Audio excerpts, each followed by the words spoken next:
Bienvenue dans cette nouvelle vidéo. Dans le premier épisode de cette mini-série, Irène racontait la vie à la cité des Châtres-Sac. Un témoignage fort et émouvant sur la vie dans cette cité d'urgence, aujourd'hui disparue. Dans ce nouvel épisode, Zoom Chaville vous propose de découvrir comment Irène a développé sur les réseaux sociaux l'esprit de solidarité qu'elle avait connu à la cité des Châtres-Sac.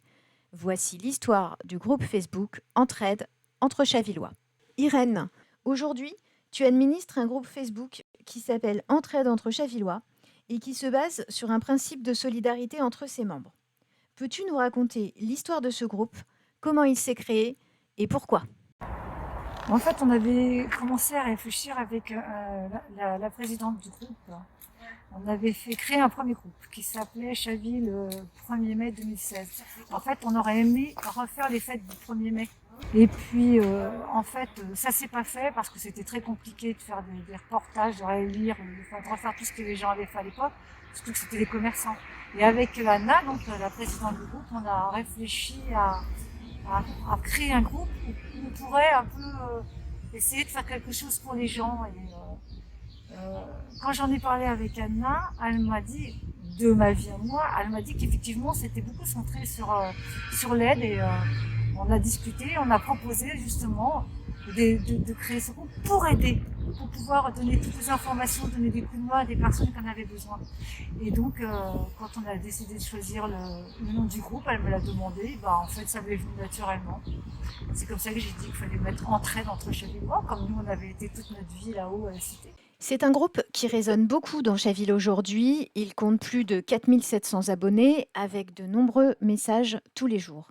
C'est vraiment un lieu à fréquenter sur les réseaux sociaux quand on veut avoir un bon plan sur Chaville ou avoir un petit coup de main pour se prêter un outil ou retrouver un objet ou un animal perdu. C'est un groupe qui est très utilisé par les Chavillois. Vous attendiez-vous à un tel succès ? Pas du tout. On a refusé environ 4 à 5 000 personnes, en fait, qui étaient trop éloignées de la ville. Donc on se disait que des personnes trop éloignées ne pouvaient pas apporter leur aide aux Chavillois. Alors, par exemple, un patron qui propose un travail à 200 km d'ici, c'est pas intéressant. Si quelqu'un a besoin de percer son mur parce qu'il veut poser une tringle, si la personne habite à 200 km, ça sert à rien. Donc on a essayé quand même de faire un groupe avec des gens assez proches, les villes assez proches, de façon à ce que tout le monde puisse en bénéficier, les Chavillois comme ceux qui sont en périphérie de Chaville. C'est plus logique en fait pour avoir de l'aide. Si jamais les gens habitent loin, ils peuvent pas aider. C'est comme quand on vend un objet, puisqu'on a ouvert des petits albums pour vendre.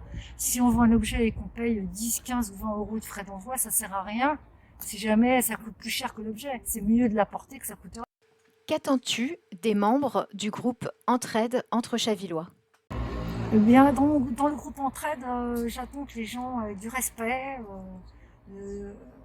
qu'ils aient de l'humanité pour les autres, qu'ils savent partager sans toujours se mettre en avant. Que ça soit vraiment sincère, ça ne soit pas toujours par intérêt. Donc c'est pour ça qu'il y a des règles qui ont été imposées. Ce groupe a pris une importance considérable dans la ville. Comment pourrais-tu qualifier le rôle du groupe dans Chaville et son impact sur les Chavillois ? En vérité, j'ai l'impression que les gens ne peuvent plus s'en passer. En fait. J'ai l'impression qu'une fois qu'ils sont inscrits dans le groupe et que les gens lisent les posts, qu'ils lisent les réponses, qu'ils lisent les commentaires, ils ne peuvent plus se passer de ce groupe. D'ailleurs, j'en ai eu plusieurs exemples.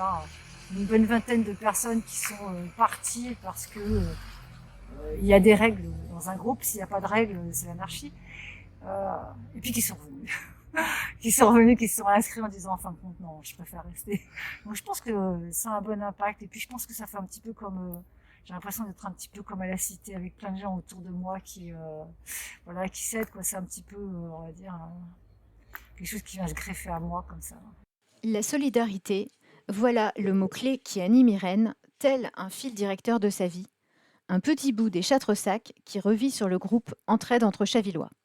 Dans notre prochain épisode, Irène nous présentera Chaville au fil du temps, le nouveau groupe Facebook qu'elle a créé et qui vise à entretenir la mémoire de la ville.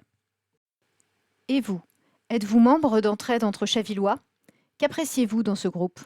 Répondez à notre sondage et réagissez sur nos réseaux sociaux. Merci d'avoir suivi cet épisode. Vous pouvez réagir sur notre page Facebook ou notre site internet. À bientôt pour une nouvelle vidéo de Zoom Chaville.